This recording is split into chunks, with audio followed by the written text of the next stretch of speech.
Oi, tudo bem? Aqui é mais um vídeo do canal Tudo um pouco.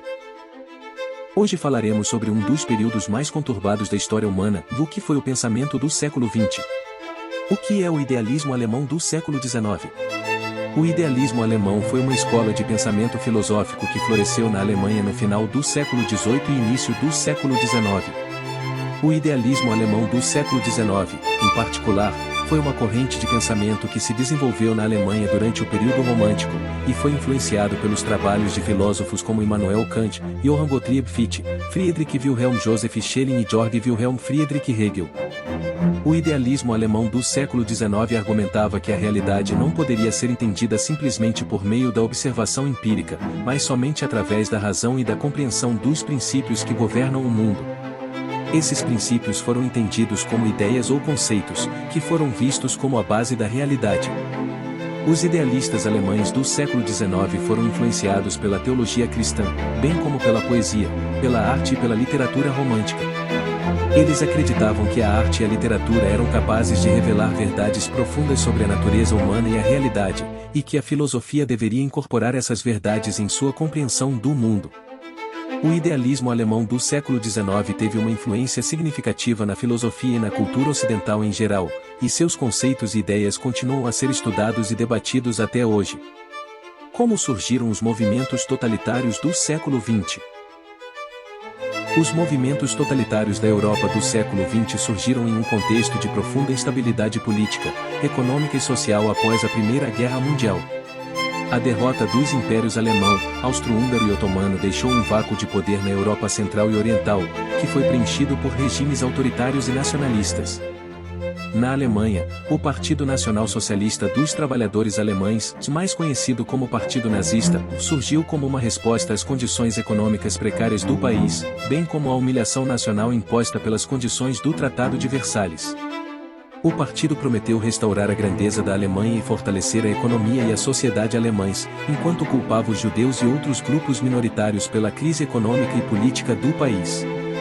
Na Itália, o Partido Nacional Fascista, liderado por Benito Mussolini, surgiu em um contexto de descontentamento com o sistema político liberal e democrático.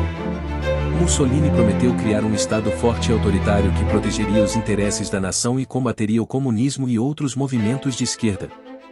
Na União Soviética, o Partido Comunista liderado por Vladimir Lenin estabeleceu um Estado socialista autoritário após a Revolução de Outubro de 1917. O governo soviético adotou uma política de controle total sobre todos os aspectos da vida social, política e econômica, incluindo a coletivização da agricultura e a eliminação de opositores políticos. Esses movimentos totalitários foram caracterizados pelo culto à personalidade de seus líderes, controle rígido sobre a mídia e o pensamento, a eliminação de oponentes políticos, a supressão dos direitos individuais e a propaganda intensa para criar apoio popular. Todos esses regimes foram responsáveis por crimes graves contra a humanidade, incluindo o Holocausto na Alemanha nazista e os expurgos políticos na União Soviética. Como Erich Voegelin explica os movimentos totalitários do século XX? Erich Voegelin, filósofo e cientista político alemão que viveu durante o século XX, desenvolveu uma teoria complexa para explicar os movimentos totalitários.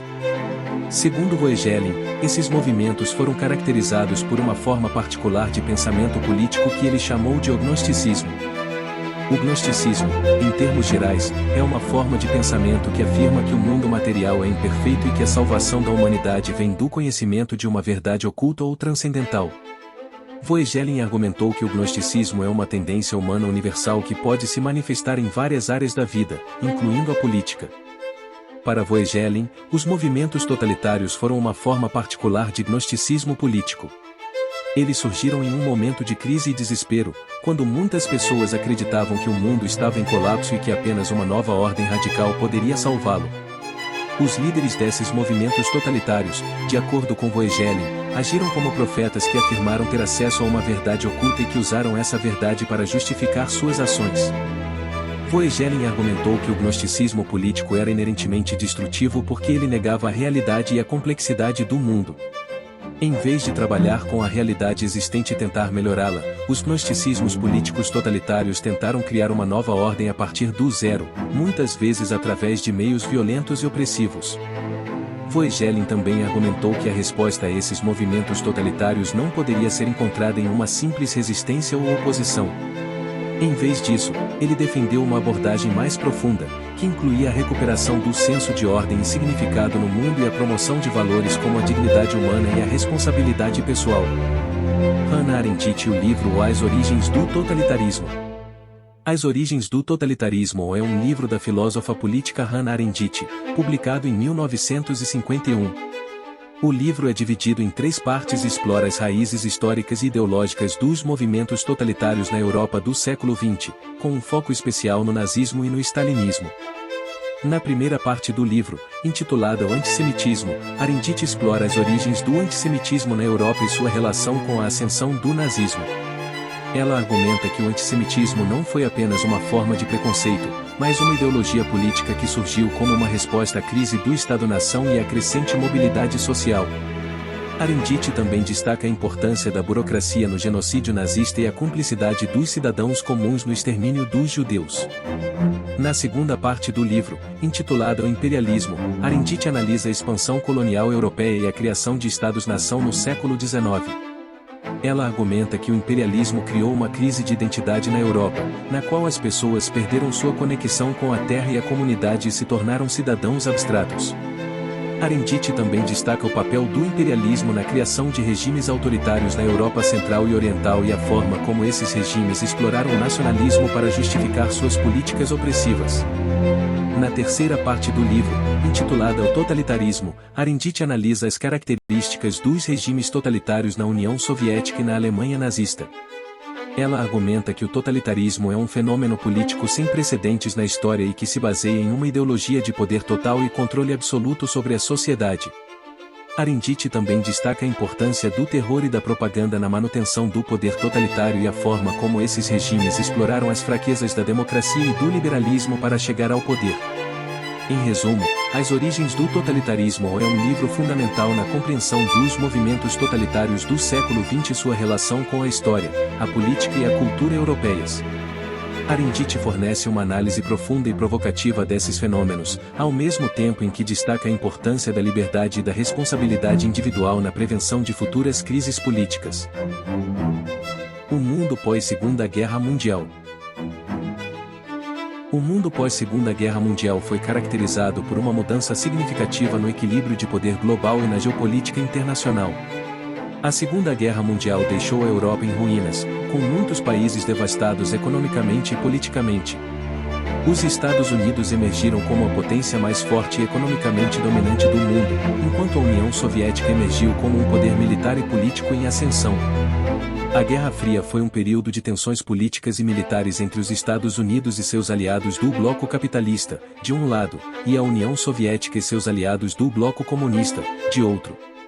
O termo Guerra Fria foi cunhado pelo escritor George Orwell para descrever a tensão geopolítica entre as superpotências do pós-guerra. A Guerra Fria começou no final da década de 1940 e durou até o início da década de 1990. Durante a Guerra Fria, os Estados Unidos e a União Soviética estavam em constante competição pela influência política e econômica em todo o mundo. A União Soviética estabeleceu governos comunistas em países do leste europeu e apoiou regimes comunistas em todo o mundo. Os Estados Unidos, por sua vez, estabeleceram alianças militares em todo o mundo e apoiaram governos democráticos que se opunham ao comunismo. A Guerra Fria também foi marcada por uma corrida armamentista entre os Estados Unidos e a União Soviética, com ambas as nações acumulando arsenais de armas nucleares em um esforço para dissuadir a outra parte de agir agressivamente. A Guerra Fria terminou em 1991 com a dissolução da União Soviética, marcando o fim de um período de tensões geopolíticas que durou mais de 4 décadas. A queda da União Soviética também marcou o fim do bloco comunista e o início de uma nova era na política mundial, na qual os Estados Unidos emergiram como a única superpotência global. O que é o pós-modernismo?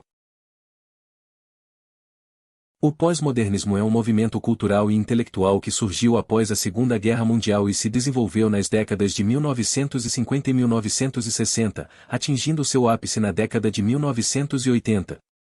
Ele se caracteriza por ser uma crítica e rejeição à modernidade, um período que enfatizava o progresso, a razão e a ciência como os principais valores da sociedade.